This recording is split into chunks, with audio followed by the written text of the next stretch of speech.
ഇപ്പോൾ Hema committee report വന്നതിന് പിന്നാലെ പലരും പല രീതിയിലുള്ള ആരോപണങ്ങളുമായി വരുന്നുണ്ട്. അവരൊക്കെ ഹേമ കമ്മിറ്റിയിൽ തങ്ങളുടെ ദുരനുഭവം പറയാൻ സാധിക്കാതെ പോയവരായിരിക്കാം. എന്നാൽ അത്തരം കാര്യങ്ങൾ ഇപ്പോൾ പറയുമ്പോഴും വേട്ടക്കാരുടെ വിവരങ്ങൾ അവർ പറയാത്തത് കൊണ്ട് യാതൊരു നടപടിയും ഈ കാര്യങ്ങളിൽ ഉണ്ടാകാൻ പോകുന്നില്ല. 2 ദിവസം അത് വെറും വാർത്തയായി തന്നെ വരും, മാഞ്ഞു പോകും. ഇങ്ങനെ പേരുകൾ പറയാൻ ധൈര്യപ്പെടാത്തത് തന്നെയാണ് സിനിമയിൽ പവർ ടീം എന്ന് വിളിക്കപ്പെടുന്നവരൊക്കെ ഇപ്പോഴും തല ഉയർത്തി നിൽക്കാൻ കാരണം. എന്നാൽ ഇതിൽ നിന്നും തീർത്തും വ്യത്യസ്തമായ ഒരു വെളിപ്പെടുത്തൽ കഴിഞ്ഞ ദിവസം ഉണ്ടായിരുന്നു. ഹേമ കമ്മിറ്റി റിപ്പോർട്ട് പുറത്തു വന്ന സാഹചര്യത്തിൽ ജൂനിയർ ആർട്ടിസ്റ്റും ഒരു റൈറ്ററും കൂടിയായ സിനിമാ മേഖലയിൽ ജോലി ചെയ്തിരുന്ന ജുബിത എന്നൊരു യുവതി നടത്തിയ വെളിപ്പെടുത്തൽ ഒരു വേറിട്ട ലെവലിലായിരുന്നു. കൃത്യമായി പേരുകൾ എടുത്തു പറഞ്ഞു തന്നെ അവർ പ്രതികരിച്ചിരുന്നു. ഇടവേള ബാബു എന്ന അമ്മയുടെ സെക്രട്ടറി തന്നോട് പറഞ്ഞത് ശരീരത്തെക്കുറിച്ചുള്ള കാര്യങ്ങൾ തന്നെ ആയിരുന്നു. അഡ്ജസ്റ്റ്മെന്റ് ഉണ്ടെങ്കിൽ അമ്മയിൽ കയറാം. 1.5 ലക്ഷം രൂപയോ ഒന്നും നിങ്ങൾ തരേണ്ട യാതൊരു കാര്യവുമില്ല. അല്ലെങ്കിൽ നിങ്ങൾ ക്യാഷ് അടച്ചിട്ട് സംഘടനയിൽ കയറണം എന്നാണ് ഇടവേള ബാബു പറഞ്ഞത്. അതിന്റെ പേരിൽ 2018 ഇവർ തമ്മിൽ വലിയ വാക്കുതർക്കവും ഉണ്ടായി എന്നും പറയുന്നു. ജുബിത പറയുന്നത്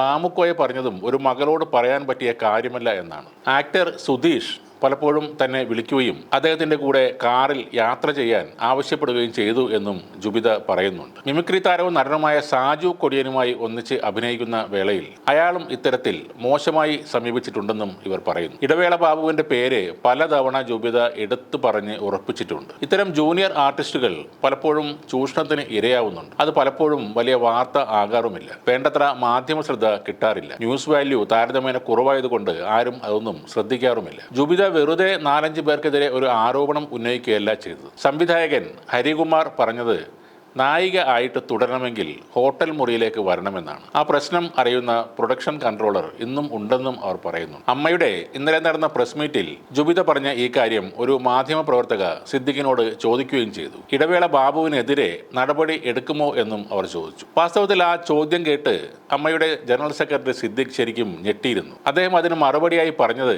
അങ്ങനെ ഒരു ക്ലിപ്പ് കണ്ടിരുന്നു, അതിനെക്കുറിച്ച് പിന്നീട് വിശദമായി പഠിച്ച ശേഷം കാര്യങ്ങൾ തീരുമാനിക്കാം എന്നാണ്. അപ്പോൾ അമ്മയുടെ പ്രോഗ്രാമിൻ്റെ തിരക്കിട്ട റിഹേഴ്സലിൻ്റെയും പരിപാടിയുടെയും മറ്റും തിരക്കിലാണെങ്കിലും ഇത്തരം ആരോപണങ്ങൾ എല്ലാം ഒന്നും വിടാതെ എല്ലാവരും അറിയുന്നുണ്ട്, കാണുന്നുണ്ട്. ഹേമ കമ്മിറ്റി റിപ്പോർട്ട് വരുമെന്ന് അറിയാതെയല്ല ഇടവേള ബാബു സെക്രട്ടറി സ്ഥാനം ഒഴിഞ്ഞുപോയതെന്നും ഇപ്പോൾ എല്ലാവർക്കും മനസ്സിലായ ഒരു കാര്യമാണ്. അമ്മയുടെ പുതിയ കമ്മിറ്റിക്കും സെക്രട്ടറിക്കും എത്രയൊക്കെ ഹോംവർക്ക് ചെയ്തിട്ടും പല ചോദ്യങ്ങൾക്കും ഉത്തരം നൽകാൻ കഴിയാതെ ഒഴിഞ്ഞു മാറേണ്ടി വരുന്നു. നിങ്ങൾ നിഷ്കളങ്കരല്ല എന്നത് തന്നെയാണ് അതിന് കാരണം. എത്ര വലിയ പവർഫുൾ ടീമാണെങ്കിലും ഒരു പരിധിയിൽ കൂടുതൽ എല്ലാവരെയും അടക്കി ഭരിക്കാൻ ആർക്കും കഴിയില്ല. ഒരു പരിധിയിൽ കൂടുതൽ കാര്യങ്ങൾ മൂടിവെക്കാനും കഴിയില്ല.